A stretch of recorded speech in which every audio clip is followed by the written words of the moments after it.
I am pleased to present to you today for the first time the results of our 2020 Female Economy Analytics Survey, which includes data from 38 of our members from 30 countries that we've been collecting for the last 5 years.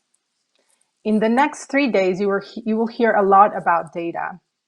If we can go to the next slide, please. How can data drive the female economy? Well, first of all, data can help us understand where we stand and where we need to get to. As Anne talked about setting aspirational goals, data can not only help us set those goals, but also measure those goals. But what does the data actually tell us? As you can see next, although there has been progress, we're still leaving women behind. You can see here women represent only 39% of the customer base.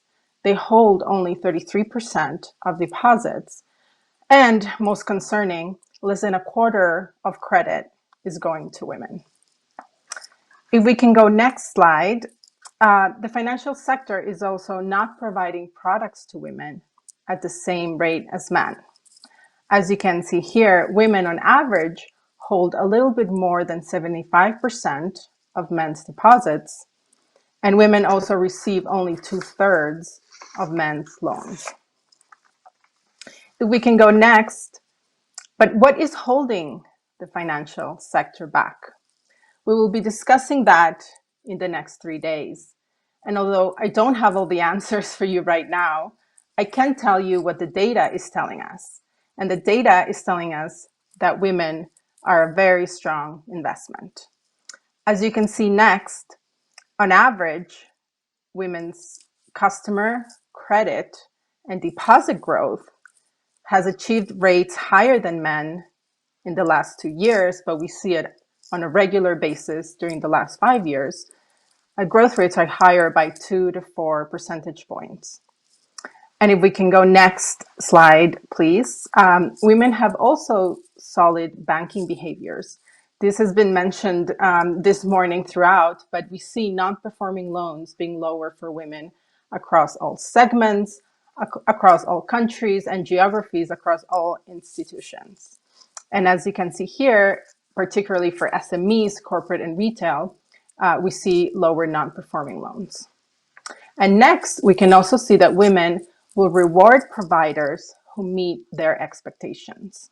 Again, we see time and time again that although women are substantially unbanked or underbanked, their products per customer are at rates similar to men's or higher, at higher levels as well.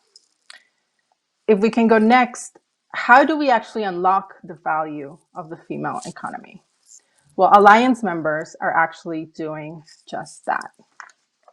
As you can see in the next slide, by developing long-term and intentional approaches and strategies for women, our members are really able to meet their needs. Half of our members have advanced strategies for women, and on average, their programs are 5 years old. For a peer learning organization, this is nothing can make us prouder. In the next slide, you will see that members are developing holistic strategies that include both financial and non-financial experiences. A majority of our members are providing specific non-financial services for women in key areas. In information, for instance, half of our members are providing dedicated communication channels or specific assistance. In education, a majority of our members have exclusive training programs or workshops for women. In networking, more than 3/4 of our members provide networking opportunities, and more than half of them provide mentorship. And in recognition, 2/3 of our members publicly recognize women, whether through awards or other communication channels. And as you can see in the next slide, members are also looking inwards to make sure that they become diverse, equitable, and inclusive institutions.